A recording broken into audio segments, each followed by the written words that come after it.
স্বেচ্ছাসেবক দলের প্রতিষ্ঠা বার্ষিকী উপলক্ষে রাঙ্গুনিয়া উপজেলা ও পৌরসভার স্বেচ্ছাসেবক দলের বর্ণাঢ্য শোভাযাত্রা। রাঙ্গুনিয়া উপজেলা ও পৌরসভা স্বেচ্ছাসেবক দলের আয়োজনে বাংলাদেশ জাতীয়তাবাদী স্বেচ্ছাসেবক দলের ৪৫তম প্রতিষ্ঠা বার্ষিকী উপলক্ষে বর্ণাঢ্য শোভাযাত্রা অনুষ্ঠিত হয়েছে। বুধবার বিকেলে বর্ণাঢ্য শোভাযাত্রা ইসাখালী হতে শুরু হয়ে কাপ্তাইর গুরুত্বপূর্ণ সড়ক প্রদক্ষিণ শেষে রোয়াজারহাট বাজার চত্বরে সংক্ষিপ্ত সমাবেশের মাধ্যমে শেষ হয়। রাঙ্গুনিয়া উপজেলা স্বেচ্ছাসেবক দলের আহ্বায়ক আশরাফুল হক হারুন এর সভাপতিত্বে ও রাঙ্গুনিয়া উপজেলা স্বেচ্ছাসেবক দলের সদস্য সচিব আলী নূর তালুকদার মনি ও পৌরসভা স্বেচ্ছাসেবক দলের সদস্য সচিব রিয়াজ মোরশেদ রবিনের যৌথ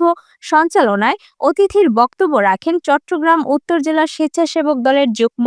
আহ্বায়ক জাহাঙ্গীর এলাহী, রাঙ্গুনিয়া পৌরসভা স্বেচ্ছাসেবক দলের ভারপ্রাপ্ত আহ্বায়ক সাইফুল ইসলাম শাহিদ, চট্টগ্রাম উত্তর জেলা স্বেচ্ছাসেবক দলের সদস্য রকন উদ্দিন, রাঙ্গুনিয়া উপজেলা স্বেচ্ছাসেবক দলের যুগ্ম আহ্বায়ক রবিউল হাসান, যুগ্ম আহ্বায়ক আবু তাহের, যুগ্ম আহ্বায়ক আবু মুসা, যুগ্ম আহ্বায়ক সোহেল তাজ, সদস্য এমদাদুল হক নয়ন, ইরফান, ইউসুফ চৌধুরী, মোহাম্মদ কাশেম, পৌরসভা স্বেচ্ছাসেবক দলের যুগ্ম আহ্বায়ক ওসমান গনি, যুগ্ম আহ্বায়ক সুমন তালুকদার, যুগ্ম আহ্বায়ক তানভীর ইসলাম, সদস্য রাশেদ, সদস্য সোহেল, সদস্য লাভলু, সদস্য বেলাল প্রমুখ। এছাড়াও রাঙ্গুনিয়া উপজেলার আওতাধীন বিভিন্ন ইউনিয়নের স্বেচ্ছাসেবক দলের আহ্বায়ক জসিম উদ্দিন রিটন, মোহাম্মদ হোসেন, মোহাম্মদ জাবেদ, কুতুবুদ্দিন, ফরিদুল আলম জনি, আব্দুল হাফিজ, মুসলিম খান, কামরুল পারভেজ, মোহাম্মদ খোকন, সদস্য সচিব লোকমান হোসেন, মোহাম্মদ রাশেদ,